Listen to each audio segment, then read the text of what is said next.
Moi boas noites, señoras e señores. Benvidos a este tempo de tertulia que comenzamos neste momento. Casi que quero chamar a atención de vostedes porque de seguro van a presenciar, van a escoitar, van a ver tamén as expresións que poñen os convidados e mesmo a quen vamos as preguntas a quen van ser dirixidas. Hoxe imos a ter unha charla a fondo con un lugués, un palense, un lugués de Palas de Rei, que foi todo, é todo, ou xa non lo explicará el, e posiblemente ainda pode ser todo no Partido Socialista Obreiro Español. Permítame saludar a José Blanco López. Pepe Blanco, boa noite, Pepe. Boa noite, encantado de volver a estar aquí. E benvido. Acompáñame tamén dous xornalistas de raza na nosa cidade. Por unha banda, o director dos servicios informativos da cadena SER en Lugo, Pepe Seijo. Boa noite, Pepe. Boa noite. E tamén Javier Rivera, xornalista del diario El Progreso. Javier, que tal? Boa noite. Boa noite. O tempo vai ser voso, evidentemente, pero eu para abrir este fuego de preguntas, permítame simplemente lembrar de José Blanco López, de Pepe Blanco, que cando falaba de que foi vicesecretario xeral do Partido Socialista Obreiro Español, mesmo foi ministro de Fomento, como ben é coñecido, actualmente, na actualidade, é deputado no Parlamento Europeo. E tivo, seguro que a seguir tendo un protagonismo especial no que, como se titula ou como titulamos este debate, a encrucillada do PSOE. En que crucillada se encontra o PSOE, Pepe Blanco? Bueno, un protagonismo non buscado, porque eu tomei unha decisión fai xa tempo que non quería volver á primeira línea da vida política e, bueno, nun momento moi difícil como está a atravesar o Partido Socialista, creo que é necesario dar a opinión sincera, facer un debate para que as ideas e as razóns traten de convencer. Eu sempre digo que cando hai un combate se trata de ganar, cando hai un debate se trata de convencer e, lamentablemente, no Partido Socialista deu a impresión neste tempo que houve máis un combate a ver se alguén ganaba que un debate e, polo tanto, estamos perdendo todos. Eu espero que a serenidade se volva a impoñer, a reflexión que é necesaria, sobre todo despois de varios procesos electorales consecutivos donde o Partido Socialista non foi capaz de frenar a súa declive electoral. Isto nos obliga a unha reflexión serena, a unha reflexión pausada, a analizar ben as causas para, unha vez feito ese diagnóstico, tratar de volver a relanzar un proxecto do partido. Eu decía estes días que o Partido Socialista non pode ser un partido de resistencia, ten que ser un partido de maiorías. Non podemos conformarnos con ser o primeiro partido da esquerda, ten que ser o primeiro partido do país.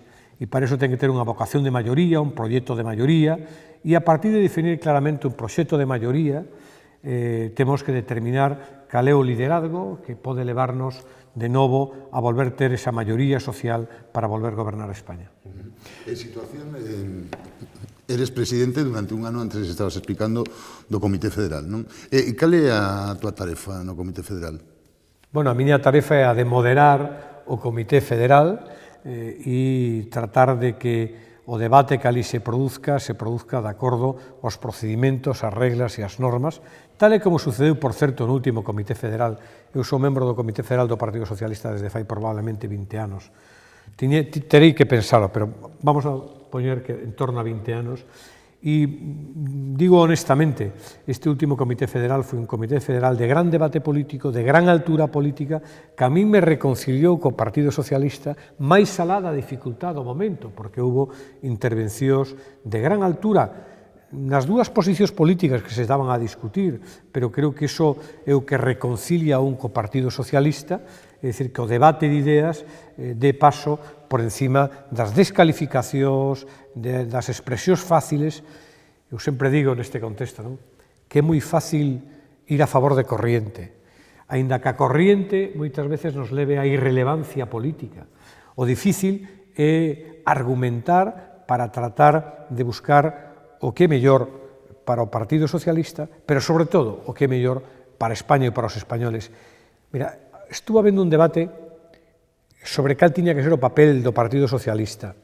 E a primeira pregunta que temos que respostar é por que estamos facendo este debate? E a conclusión é obvia, facemos este debate porque o Partido Socialista perdeu 2 veces as eleccións consecutivas, non foi capaz de ter unha maioría para poder encabezar claramente un goberno de cambio. E se certamente houve unha posibilidade de goberno de cambio na legislatura que emana do 20 de diciembre, Pablo Iglesias, porque tiña unha ensoñación que era do sorpaso, pois dificultou que houbera ese goberno. E cal foi a conclusión? A conclusión foi que a esquerda saliu debilitada dese proceso electoral, hoxe ten menos forza no Parlamento, e a dereita saliu reforzada dese proceso electoral.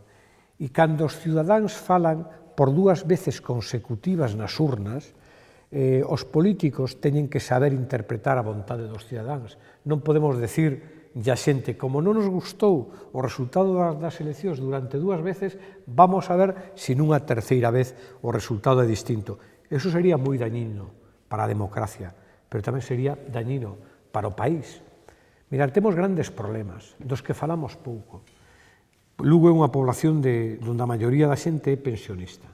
Non están garantizadas as pensións. Mira, se esta legislatura sirve para consolidar un sistema de pensións que tranquilice a todo o mundo, eu xa dou por boa. Pero iso require altura de miras e require afrontar un problema que temos e non podemos tapar os ollos. O ano que ven acábase o Fondo de Reserva da Seguridade Social. Por lo tanto, se non somos capaces de resolver ese problema, pois non seremos capaces de pagar as pensións a partir do ano que ven. Por lo tanto, temos un gran desafío nese terreno, pero temos un gran desafío educativo. Os pais non sabemos se dentro de 2 días vai haber reválida ou non vai haber reválida ou que modelo educativo. Non sabemos que vai a pasar cos nosos salarios, cando acaba de decir o Fondo Monetario Internacional que a devaluación salarial o único que trouxo foi que o consumo non tira, e o non tirar o consumo non tira suficientemente a economía. E decía o Fondo Monetario Internacional nun informe de fai 15 días, é necesario que España revise a alza os salarios, que é o mesmo que decir que España revise a reforma laboral que fixo o Partido Popular. Por que digo todo isto? Poño 3 exemplos solos, podemos falar de outras políticas.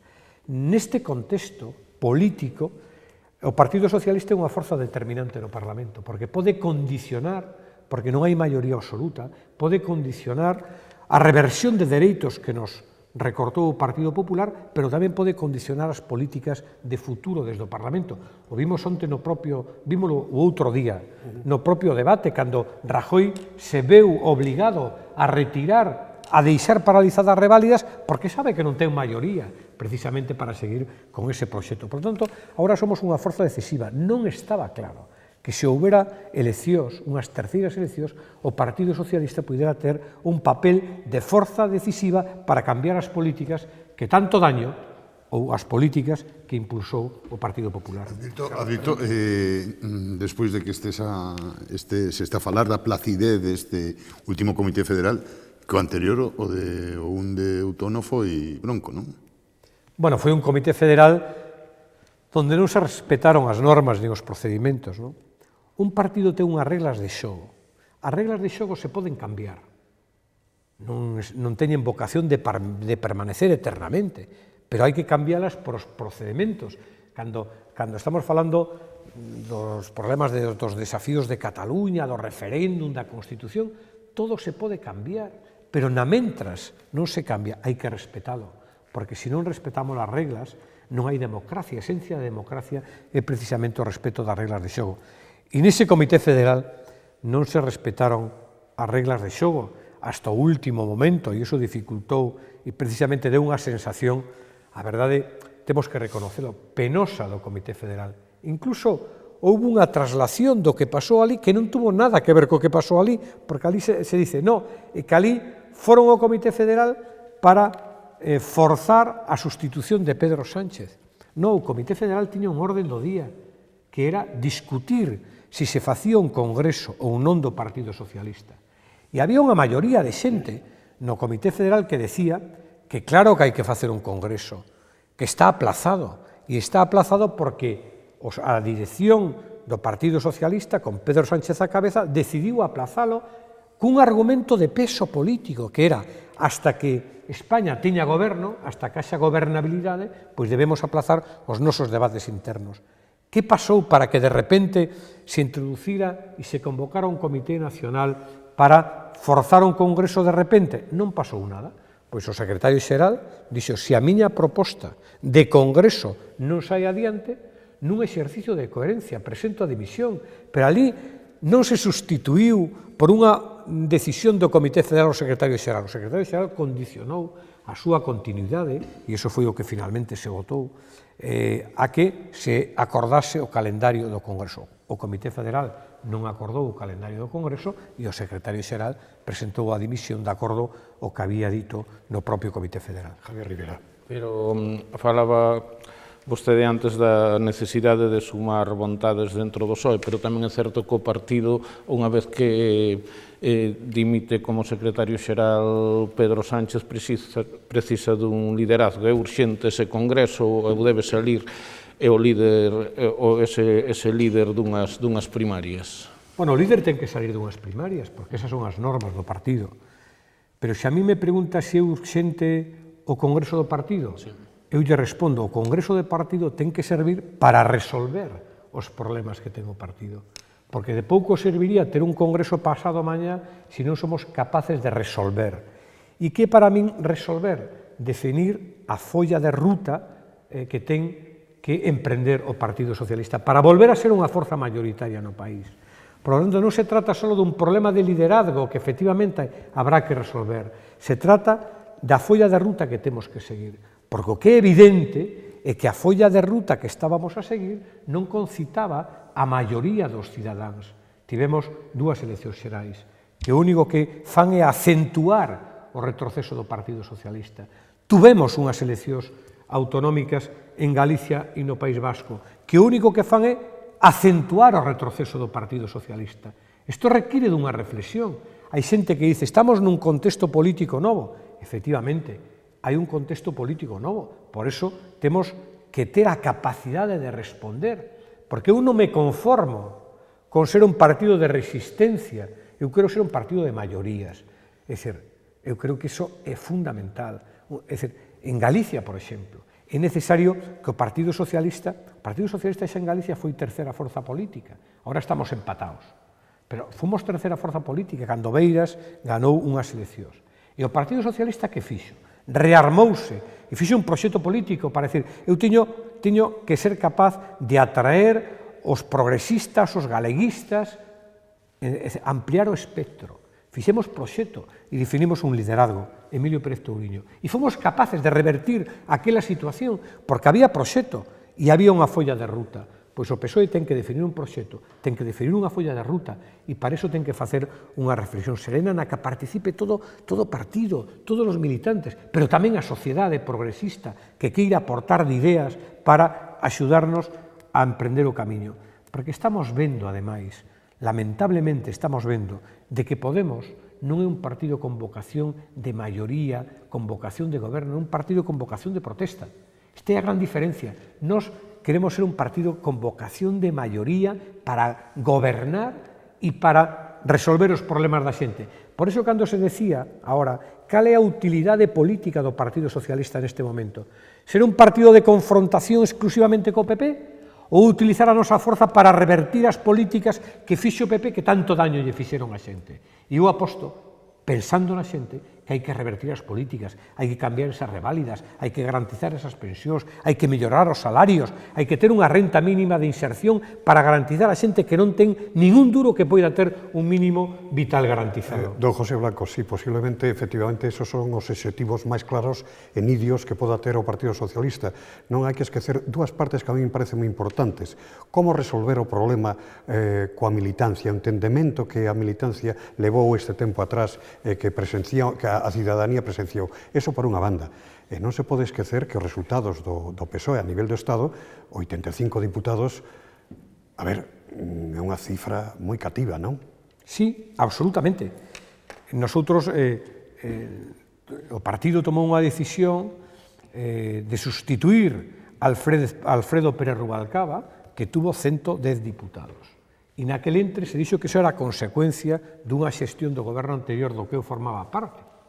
É ben certo que esas consideracións sempre hai que tomalas daquela maneira, non? Porque eu sempre poño un exemplo.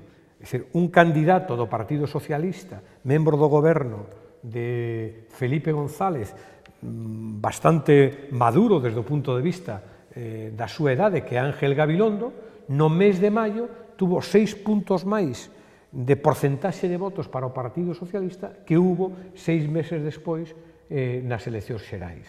Por lo tanto, iso tennos que facer reflexionar, porque xa estaba Podemos, xa estaba Ciudadanos, xa estaban os novos da política. Por lo tanto, é necesario decir, oye, algo faremos mal, non? Eu me encontrei ainda hoxe, na cidade de Lugo, a unha persona que me dixo: non vos votei despois de 38 anos. Despois de 38 anos votando sempre o Partido Socialista. E dixen, pero cal é a razón? Dixo, eu non quería trasladar a Galicia a inestabilidade, non quería trasladar a Galicia a preocupación que temos por ausencia de goberno en España. E a seguinte pregunta é, pero non me digas que votaches o Partido Popular. E me dixo, votei no, tapando a nariz, pero votei o Partido Popular porque creo que o país necesita de estabilidade e non necesita de desconcerto. Bueno, por eso temos que facer esa reflexión, é dicir, algo faremos mal, non? Eu me preguntaba, despois de ver a actuación de Pablo Iglesias no debate de investidura a semana pasada, me preguntaba, pero con este podíamos gobernar de verdad? Podíamos gobernar vendo a actitude, o comportamento, a belixerancia, diría, a inquina que ten a todo aquilo que leve o apellido de socialista? Pois esta reflexión temos que facer para non confundirnos e pensar que a nosa vocación é precisamente falarde con claridade a xente.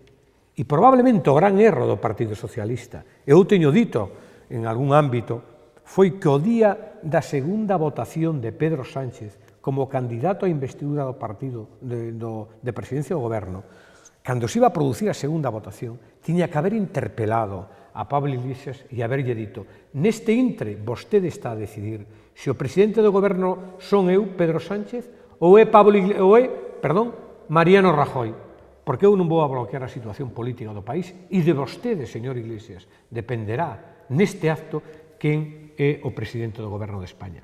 Bueno, non o fixemos e volvemos a unhas eleccións e os ciudadanos falaron con claridade. Por lo tanto, tendremos que reflexionar se facíamos as cousas ben e logo temos que reflexionar, se decía antes, sobre cales son as condicións imprescindibles para poder ganar. E as condicións imprescindibles para poder ganar, ademais de ter un proxecto maioritario, claramente identificable, comprometido coa xente, progresista, etc., é ter un partido cohesionado e unido. Se non somos capaces de sumar dentro, non vamos a ser capaces de ganar fora. Iso é imprescindible. E eu creo que, digo como unha reflexión colectiva, non había ese ambiente e quen ten máis responsabilidade sempre para poder sumar é quen ten a responsabilidade do goberno. Eu fui un dirixente do Partido Socialista durante moito tempo e lle dediquei moitas horas con dirixentes moi complexos que había. Bono era presidente dunha comunidade autónoma. Sigue a ser unha persona respetada e a quen chaman dirixentes, non? Sí, pero Bono, Ibarra, etc., Alfonso Guerra, e eu me pasaba moitas horas para tratar de sumar. Bueno, a pregunta é... Eso quere decir que Pedro Sánchez restaba.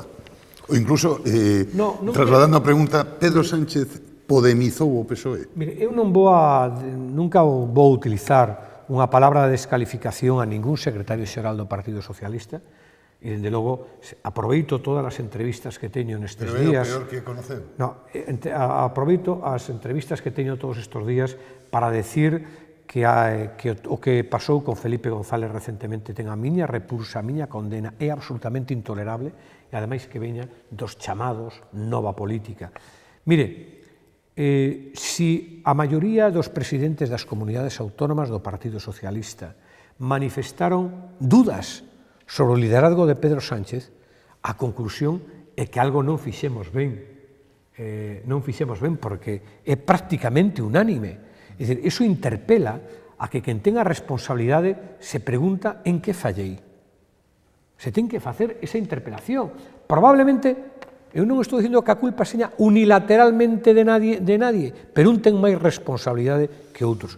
E é evidente que algo non funcionou para que teñamos unha situación de unha enorme dificultade como a que ten este momento o Partido Socialista. Javier Rivera. O anterior, a executiva do PSOE provincial e tamén a galega si propugnou, sobre todo non neste anterior congreso, sino no primeiro, que o non a Rajoy, pero vostede nunca estuvo nesa liña, non? Non, eu son unha persona sempre moi respetuosa coas decisións que toman os órganos do partido e cando as toman as defendo. Cando o Comité Federal do noso partido tomou unha decisión no mes de Nadal do ano pasado de que iba a votar non en contra da investidura de Rajoy e tomou algunha decisión máis, non? Tomou a decisión de que non podíamos gobernar con aqueles que tratan de romper España, cos independentistas en ningún caso. Porque a veces non se dice, eu quero aproveitar para dicilo, o máis dañino que hai para un proxecto socialista que defenda a igualdade, a cohesión social, a xusticia social, os dereitos de todos iguales en todos os territorios, é precisamente o que plantexan os independentistas, que é romper a cohesión social, romper a cohesión territorial, romper a caixa única da seguridade social, que é o que garantiza que as pensións en todo o territorio señan as mismas, non? Iso sí que é letal para o proxecto socialista. Iso é máis letal para o proxecto socialista que coyunturalmente absterse nunha votación para o goberno de Mariano Rajoy. Moito máis letal. E algúns se confunden cando pensan que por ser máis anti-PP a xente nos vai a votar. Non, a xente nos votará na medida en que sexamos unha expectativa de futuro con un proxecto claro que lle chama a atención á ciudadanía.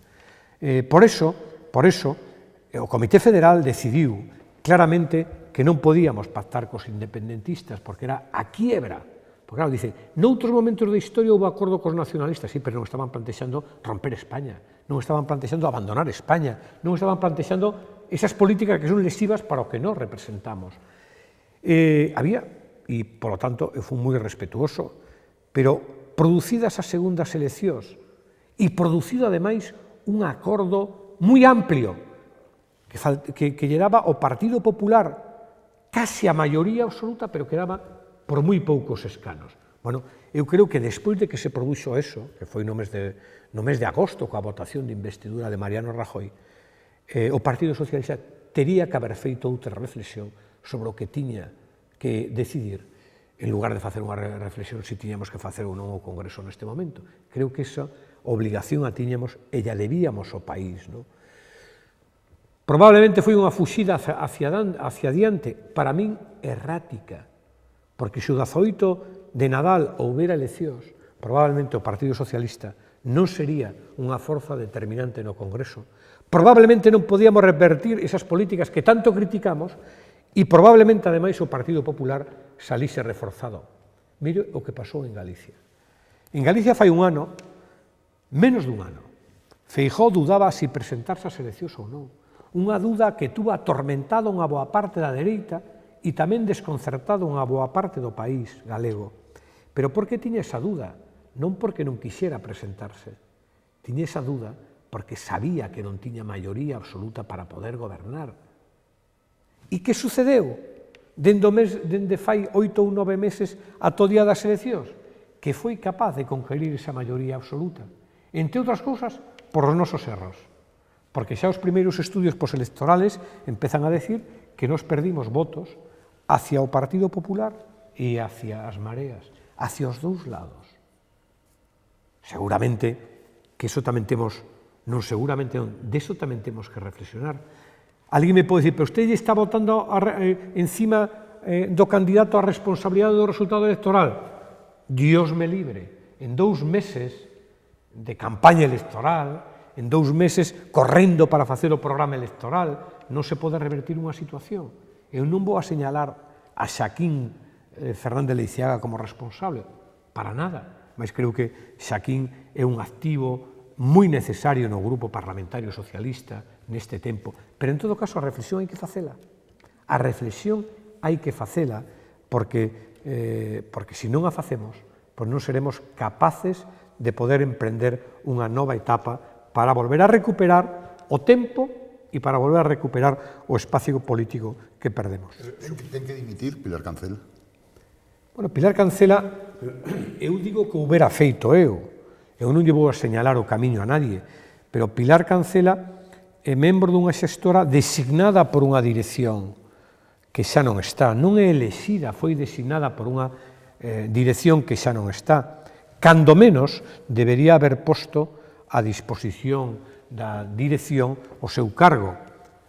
E cando menos teria que haber promovido unha reflexión no Partido Socialista, nos órganos do Partido Socialista, sobre o que ocurriu en Galicia nas eleccións autonómicas. Porque é unha reflexión que é imprescindible e é necesaria. Por tanto, aí o quero deixar, porque eu insisto, creo que non sobra nadie no Partido Socialista. Nadie é nadie. E temos que afrontar o futuro con ese e o desafío con esa vontade de sumar, non coa vontade de seguir dividindo ou de seguir ganando unos contra de outros. Non se trata de ganar, como decía ao principio da intervención, se trata de convencer con argumentos políticos e ter un camiño que nos posibilite recuperar posicións desde a autocrítica e desde a reflexión colectiva. Javier Rivera. En ese intento de salvar o PSOE galego, digamos, da parálise na que se atopa ahora, descártase vostede como posible candidato a secretario xeral? Eu xa me descartei fai moito tempo a estar na vida política galega de forma activa, non é que me descarte agora. Eu teño un compromiso, eu dixen que eu non quería volver a estar na primeira liña da vida política, os tempos pasan, dende logo me sigo considerando un activo para axudar e para sumar a un proxecto colectivo, e eu teño un papel que trascende ben pouco, pero que é ben intenso no Parlamento Europeo, é dicir, non en vano son un dos parlamentarios no ranking de actividade medido polas institucións europeas de máis actividade non só español, sino de todo o Parlamento Europeo, e estou moi metido nesos temas, é dicir, porque é a miña obligación, e ademais me gusta o traballo que estou a facer, non? Pero insisto, empezaríamos mal a reflexión se empezáramos a discutir de nombres e non a discutir do que temos que facer. Por iso, cando escoito algún compañeiro, con todo o respeto, incluso algún que o dice con toda admiración, que dice, o importante é ter unha nova dirección. Non, o importante é ter un proxecto político que teña esa vocación de maioría, que conozca as necesidades dos galegos, e a partir de definir eso, o equipo e a dirección mellor para leválo adiante. Permítame, don José Blanco, Pepe Seijo, Javier Rivera, unha pausa moi cativa e regresamos porque queda moito que zurcir, coser, hilvanar, quen sabe. Ahora mesmo volvemos.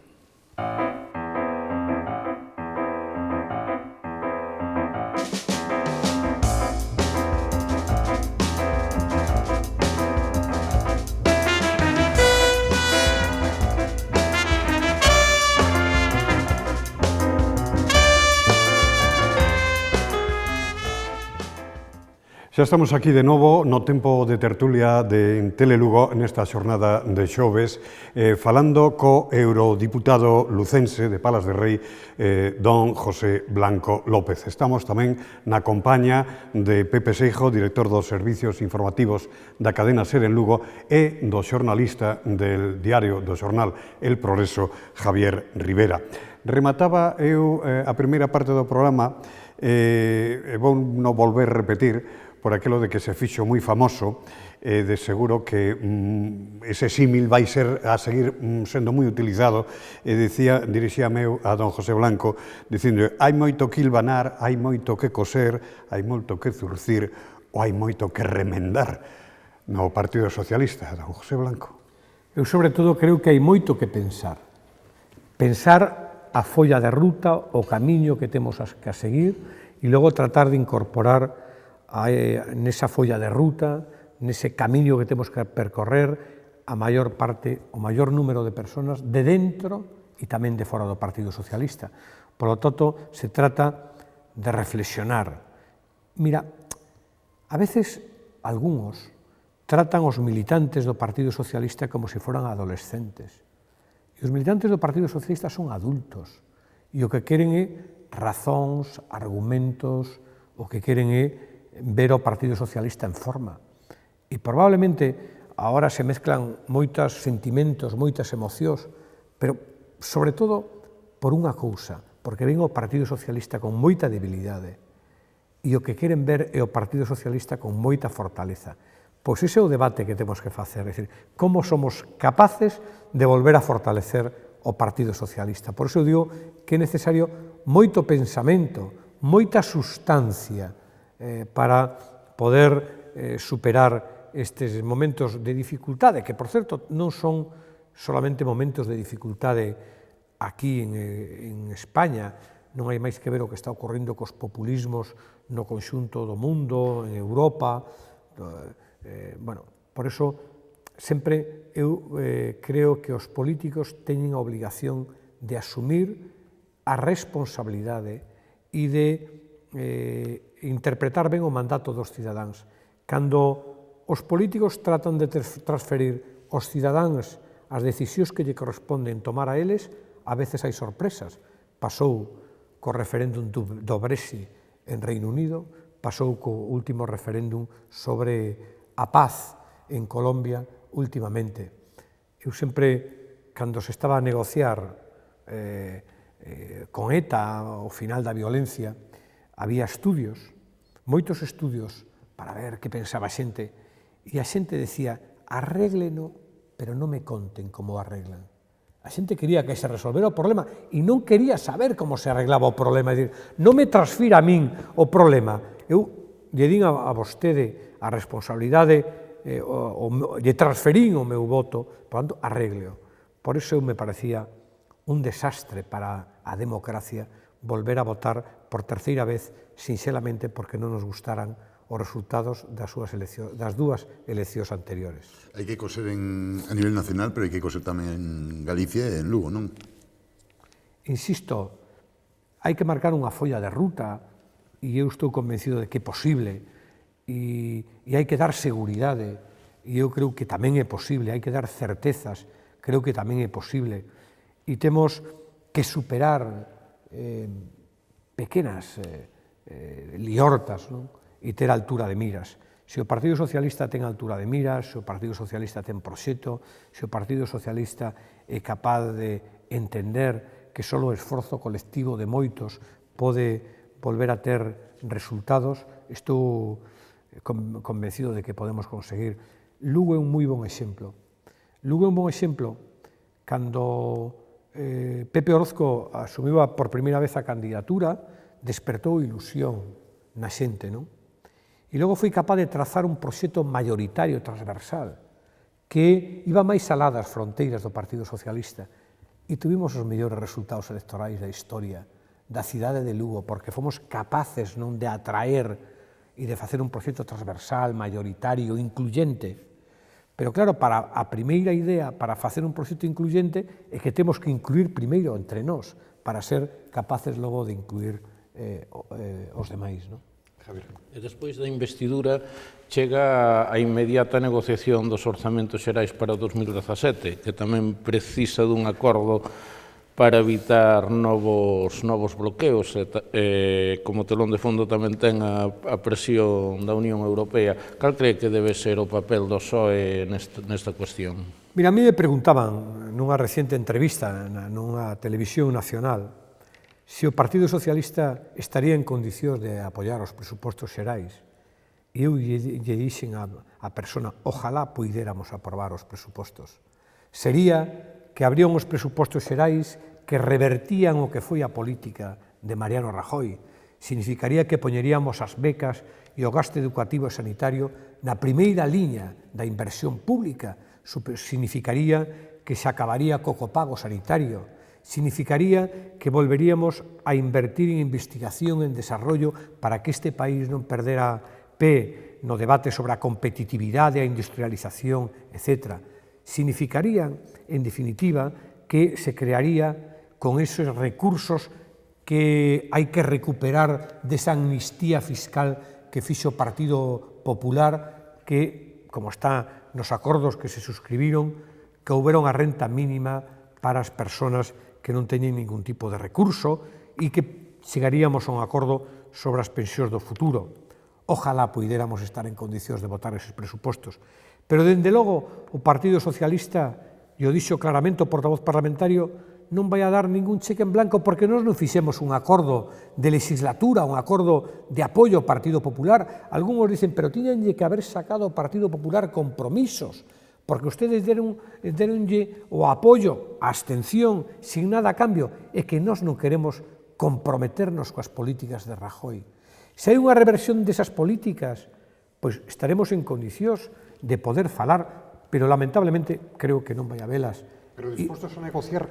No, sempre un partido ten que estar disposto a negociar unha política de ingresos e unha política de gastos, pero tamén hai que revertir a política de ingresos, esa reforma que fixo o Partido Popular do IRPF que só beneficiou a rentas máis altas, habrá que revertila para que as rentas máis altas contribuyan máis, os que teñen máis recursos contribuyan máis, habrá que ser máis implacable contra a fraude fiscal, pero non hai ningunha razón para esperar que nós poidamos apoiar eses presupostos, porque dicen que queren ser uns presupostos continuistas e, dende logo, nós non estaremos en condicións para poder apoialos, non vamos a apoiar un presuposto continuista, pero estou convencido... Pode revertir en bloqueo de novo, No, señor Blanco. pero estou convencido, conocendo algúns partidos que fan sempre un debate político que os distingue do goberno, pero logo fan sempre un debate presupuestario que tratan de sacar tallada por o seu territorio. Eu estou convencido de que o Partido Nacionalista Vasco, que votou en contra da investidura de Rajoy, vai a negociar o presuposto para tratar de desbloquear algunhas reivindicacións que eu algunha, por certo, comparto. Esa paralización da alta velocidade en Euskadi, que conozco ben na miña etapa como ministro. Galicia e Euskadi tiñen as maiores inversións do Estado, agora non se inverte nada. Hoxe decía un xornal, aproveito para dicilo, decía un xornal que ese compromiso da alta velocidade para Galicia, leíno tamén a semana pasada, noutro periódico, non? Decía que non se iba a cumprir o obxectivo do 2018, nin do 2018, nin do 2022, porque, sinxelamente, nestes 4 últimos anos se invertiu o 50% do presupuestado, e non quero decir nada da conexión de Lugo coa alta velocidade que está paralizada, os proxectos que eu deixei encima da mesa, desde a estación intermodal de Lugo, pasando por o desdoblamento da vía e pasando tamén por a circunvalación de Monforte, está na mesma situación que eu deixei xa fai 5 anos, o cual significa que, de non haber unha resposta, vin tamén algún proxecto interesante. Eu fixen tamén un estudio sobre como se podía utilizar, estaba no Ministerio, por eso me sorprendeu que chamara ahora a atención ese estudio que fixo o Eixo Atlántico, cando o Ministerio ten un estudio parecido que dice que con un proceso de inversión máis cativo co desdoblamento das vías se pode facer unha conexión tamén rápida con Ourense. Pero, insisto, ese estudio está nos despachos do Ministerio. O liderazgo do Partido Socialista pasa por Andalucía, pasa por Susana Díaz? Non, eu non me vou a pronunciar. Eu creo que o liderazgo do Partido Socialista pasa porque seña un liderazgo incluyente e non un liderazgo de confrontación e de división. Temos que superar esta situación. E se o Partido Socialista volve a unha confrontación nos términos no que vivimos este último tempo, dende logo eu creo que non saldremos fortalecidos. Por tanto, hai que pensar.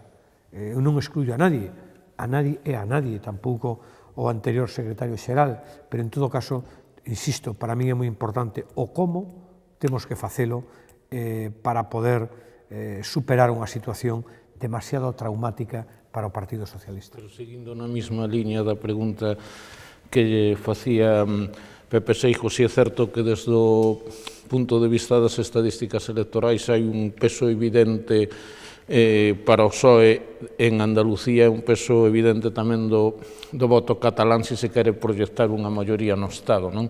Quizá aí o papel de Susana Díaz pode ser importante e o papel de restañar feridas cos socialistas catalás tamén.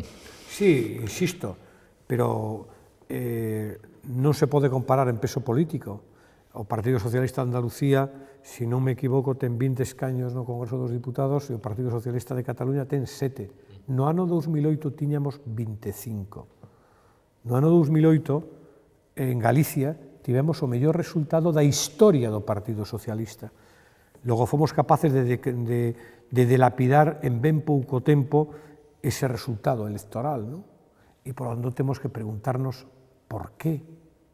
E hai que analizalo.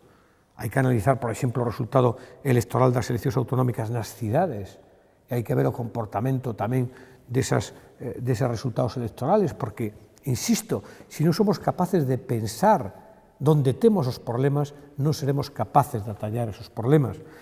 Xa me gustaría a min que o Partido Socialista en Cataluña tivera a fortaleza que tivo no ano 2008, ou, proporcionalmente, non perdera o peso que perdeu en relación ao que teñen outros territorios. Lamentablemente, aquí hai unha división que me preocupa moito, que na periferia do Estado o Partido Socialista xa ten un resultado moi débil. E, basicamente, o Partido Socialista se sostén por os resultados de Extremadura, de Andalucía, de Castilla, La Mancha, é dicir, agora recuperamos un pouco de pulo en Valencia. O Partido Socialista non pode conformarse con ser o partido de media España. É dicir, a importancia do Partido Socialista, que era un partido que estaba implantado con bastante fortaleza en todo o territorio. Por iso hai que facer unha reflexión tamén sobre o socialismo en Cataluña, porque é verdad que ten a súa singularidade, pero non é menos certo que permanentemente nos leva o socialismo catalán ao límite. E eu entendería que se levándonos ao límite eso tuvera resultados positivos para Cataluña, aínda que tuvera consecuencias algo negativas noutra parte do territorio, sería unha satisfacción, pero que permanentemente estamos chegando ao límite e os resultados electorales cada vez son máis cativos. Por lo tanto, eso ten que levarnos a unha reflexión en profundidade. Señor Blanco, cando se fala de resultados electorais, dá impresión de que hai unha demanda social porque, en serio, se faga unha reforma da lei electoral. Están dispostos nesta legislatura a sentarse co Partido Popular ou con quen faga falta para facer ese cambio?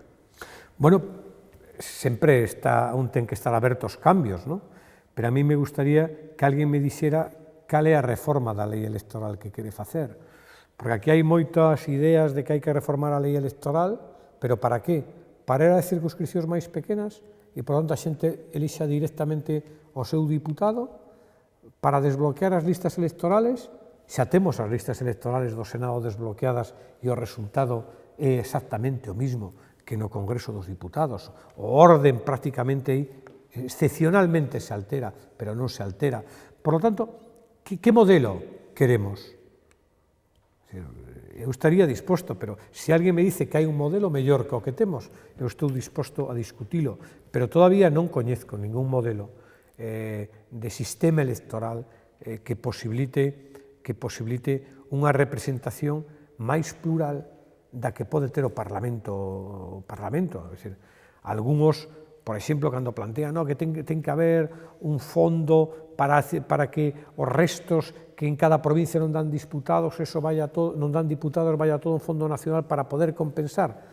Eso está ben, pero iso a quen perxudica é os partidos que só teñen implantación nun territorio. Morreu o bipartidismo? Non. Nin morreu, nin eu creo que iso vai a depender da capacidade que teñan as forzas políticas de poder facer plantexamentos que poidan ser maioritarios. Decíao eu antes, houve un exemplo moi claro en Galicia cando houve o sorpaso de Beiras e o Partido Socialista foi capaz de volver a recuperarse e de volver a gobernar Galicia. Ademais, aí sempre é curioso, non? En Galicia xa aprendemos algo, que cando lle foi ben o nacionalismo, lle foi mal ao cambio político. E cando lle foi ben o cambio político é cando o Partido Socialista acadaba os seus mellores resultados. Cando se ten que celebrar o Congreso do Partido Socialista? O cando debería? Honestamente, creo que o Congreso do Partido Socialista debe facerse cando o Partido Socialista, insisto, empece a facer unha reflexión sobre o seu futuro, teñamos un documento político que nos permita discutir entre todos e en todas as partes do territorio e con todos os militantes, e a partir de aí canto antes. Pero insisto, sería letal para o Partido Socialista facer un congreso que non viñera precedido dun debate sobre o proxecto e as ideas que son necesarias poñer en riba da mesa. Eu outro día escoitaba aquí en Galicia un compañeiro que lle teño moito respeto e aprecio, que me decía que en Galicia o Partido Socialista ten que xirar á esquerda. E eu digo, por eso Feijóo tuvo máis votos, porque precisamente fixe un xiro á esquerda. O Partido Socialista o que ten é que recuperar esa transversalidade para conectar con maiorías de progreso, no caso de Galicia tamén, con maiorías galeguistas que hai e que están huérfanas e que moitos optaron por quedarse na casa ou por votar opcións menos malas ante a inestabilidade ou a inseguridade ou a incertidume que lle podía producir un goberno multipartito sin un horizonte claro. Mire que eu son favorable a que as forzas políticas confluyan e que se poñan de acordo, pero ten que haber, para que un goberno teña solidez, unha forza que polo menos seña hexemónica para poder articular en torno a esa hexemonía unha acción de goberno que seña estable e que seña fructífera. Estamos vendo ahora nas cidades de Galicia onde gobernan as mareas, que todo está bloqueado, todo está paralizado, non hai capacidade de xestión e iso prexudica clarísimamente os cidadáns. Pero digo, sobre todo porque a provisionalidade, estábamos a falar antes da xestora en Galicia, non axuda, e me imagino que tampouco a nivel nacional. Pero insisto, si mañá facemos un congreso e dentro dun mes temos unha dirección política e non temos folla de ruta, pois ao final nos habremos equivocado de novo. E, por lo tanto, eu creo que hai que ter dirección política, pero hai que ter tamén unha folla de ruta pola que poder transitar. Algúns creen que isto se resolve con un debate de nombres, e para min os nombres son importantes, pero o máis importante é saber como temos que facelo e que temos que facer. E desde a súa perspectiva como eurodiputado, a Europa vive un momento difícil ca crise dos refuxiados. Quizá a postura de algúns países, entre eles España, reflite a debilidade de valores europeos, non como a solidariedade, o respeto á dignidade humana. Como ven eso desde o Parlamento? Como se poden cumplir os acordos para acoller aos refuxiados? Lamentablemente, Europa vive moitas dificultades, non solamente unha crise de refuxiados, ten unha crise política de envergadura, como consecuencia do que ocurriu en Reino Unido, que vai nos a poñer encima da mesa como temos que afrontar o futuro de Europa, porque se o novo tratado que se faga con Reino Unido alguén interpreta que é beneficioso para Reino Unido, iso pode abrir a porta a que outros países sigan o mesmo camiño e, polo tanto, acelerar un proceso que nos leve ao contrario do que queremos, que en lugar de que avance a Unión Europea, haxa un proceso de deconstrucción da Unión Europea. O tema dos refuxiados é un debate ben interesante, pero que fai aflorar as contradicións da Unión Europea. O país que fixo un papel máis activo para a acollida de refuxiados foi Alemania. E iso lle tuvo un coste electoral tremendo a presidenta de Alemania, Angela Merkel, nos comicios que se foron celebrando nos diferentes Länders. Por lo tanto, claro, existe unha gran contrariedade entre o que é o debate político, intelectual, etcétera, do que logo percibe a cidadanía, porque probablemente o que falla en Europa é a falta de liderazgo, a falta de transmitir conviccións, valores, etc., porque a consecuencia disso é que hai un proceso de renacionalización e de egoísmos nacionales que fai que os gobernos señan moi temerosos para tomar decisións, porque iso logo lle ten unhas consecuencias electorales altísimas, como acabamos de ver. Por iso é un debate moi complexo. Claro, nun momento en que en Europa hai procesos electorales nos grandes países, imagínese non, no próximo ano teremos un referéndum que vamos a ver o que pasa en Italia, que probablemente poida poñer en dificultades o goberno de Renzi, tenemos unhas eleccións en Francia, donde as enquisas de momento están dando como primeira forza os que queren abandonar a Unión Europea, Le Pen, e temos unhas eleccións en Alemania donde as enquisas están dando que o partido de Merkel está perdendo moitísimo apoio e os socialdemócratas tamén están perdendo apoio. Por lo tanto, un problema moi complexo para poder abordar e afrontar serenamente, ¿no?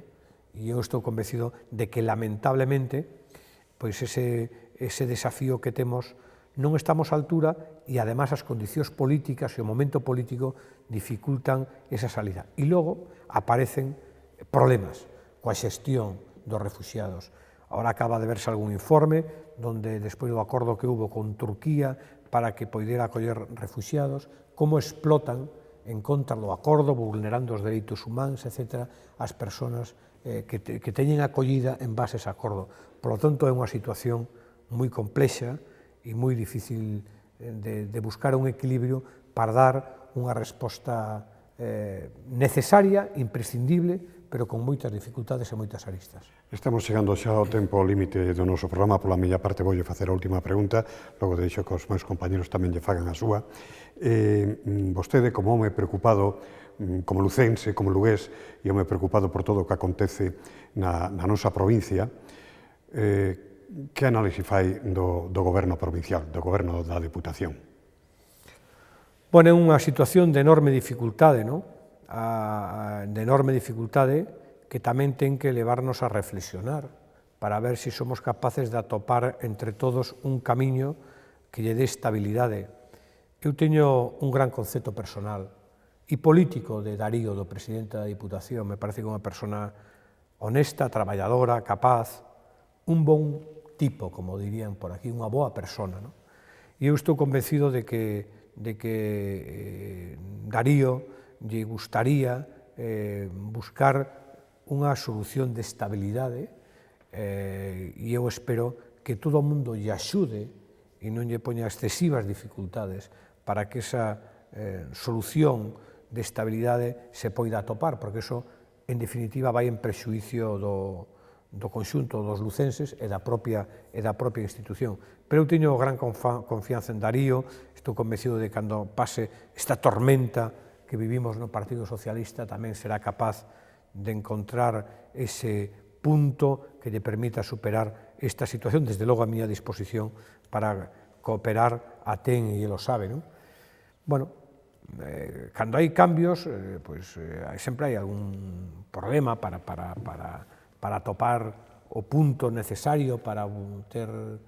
E claro, houve un cambio importante na Diputación, se pasamos do liderazgo de Besteiro a Darío, bueno, pois eso ten un proceso de adaptación, igual sucede no Concello, pero tamén a alcaldesa está poñendo a súa impronta para facer frente aos desafíos nunha situación difícil, porque non ten a maioría suficiente para poder gobernar cunha situación máis cómoda. É complementaria a pregunta. Ve de novo a Manolo Martínez no PSOE? A min, honestamente, me gustaría, pero sei que é moi difícil porque Manolo foi demasiado lonxe nas súas decisións. Pero a mí me gustaría, porque máis alá das decisións que tomou, moitas delas equivocadas, Manolo é un socialista. E eu creo que tiña que reflexionar e, entre todos, axudar a recapacitar para buscar un punto e para facer algo que igual é difícil, igual é imposible, pero o deixo como un desexo do Nadal, non? Para buscar un punto que permita o retorno, pero plantexo máis que como un desexo, sabendo que é unha dificultade. Por onde pasa, antes preguntabache por onde pasaba o liderazgo do Partido Socialista a nivel nacional. E aquí, na provincia de Lugo? Porque tamén estamos con unha xestora, funcionando con unha xestora, está funcionando de fai máis dun ano. Non sei quen ten aspiracións, non vivo a política do día a día de Lugo, pero, bueno, aquí en Lugo hai xente moi capaz para facer frente e para poder traballar. Acabamos de falar do propio presidente da Diputación. Non é que o esteña postulando para nada, e en todo caso, igual se o postulo eu, é razón suficiente para que non sexa, pero en todo caso creo que hai xente ten capacidade, que ten ganas e que entre todos seremos capaces de volver a recuperar peso político, dinamismo, acción, etc. Bueno, quería preguntarlle, vostede no seu día propuxo a conveniencia de crear unha especie de lobby galego en Bruselas. É posible xerar estrategias comuns con eurodiputados de outros partidos como o PP para defender algúns intereses concretos de Galicia? Pois é posible e o fixemos nalgúns temas, por exemplo, nun arte de pesca que era moi lesiva para Galicia, que era o xeito, fomos capaces de traballar conxuntamente, Paco Millán, Lidia Senra, eu mismo, e conseguimos a retirada desa arte, dese reglamento que establecía un arte de pesca lesiva para os nosos pescadores. O poño como un exemplo, non?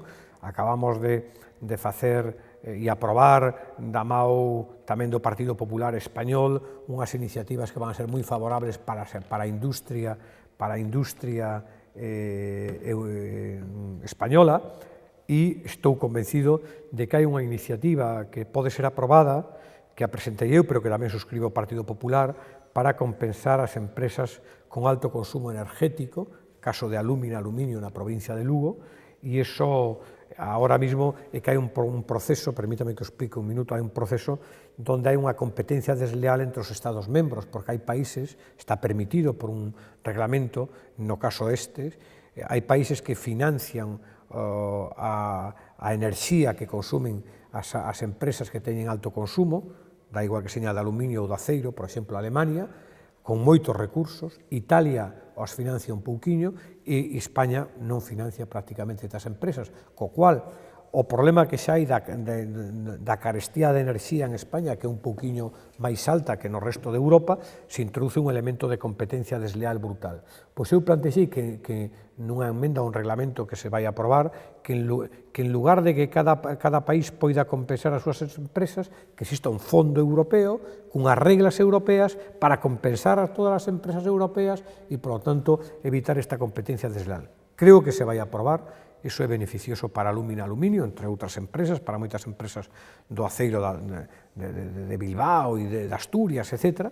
E aí fomos da mão tamén co Partido Popular Español. Por lo tanto, nos intereses de España, eu sempre, mire, cando hai unha iniciativa que afecta a España ou a Galicia, o primeiro que fago é falar co representante do Goberno de España, en Bruselas, e co representantes do Goberno da Xunta de Galicia en Bruselas. Logo estarei de acordo ou non co que eles me plantexan como salida, pero en todo caso sempre creo que hai que ter unha mirada posta no interés de España ou de Galicia por enriba de cuestións máis partidarias ou máis concretas de cada partido. Tempo que esgotamos, tempo de tertulia, e que, teño que decir, nos soubo a pouco. Por iso mesmo, buscando tamén outro oco na súa xenda, convidamos ao eurodiputado lugués, don José Blanco López, que nun próximo futuro pode estar aquí con nós para poder seguir a falar de cousas que teñen interese para a cidadanía. Don José Blanco, moitísimas gracias. Sí, me gustaría vir un día a falar das decisións que se van tomando en Europa que lle afectan a xente e que moitas veces se desconocen. Pois claro. Agora vamos a facer, dentro de pouco tempo, a finales de diciembre, estamos no Ecuador da legislatura. A mí me gustaría falar do traballo, do que se fai en Europa e do que faga falta, non? Pero me gustaría. Gracias. Convidado queda. Gracias, Pepe Seijo, director de informativos da cadena SER. Moitas gracias e boa noite. Gracias. Javier Rivera, por suposto, un agradecemento tamén nesta túa casa, no xornal, dende o xornal El Progreso e, por suposto, dende Telelugo. Moitas gracias. E a vostedes, emplazámolos tamén para o vindeiro xoves ás 10 da noite para poder seguir tertuliando en este tempo de faladoiro que temos aquí en Telelugo. Nada máis. Boa noite.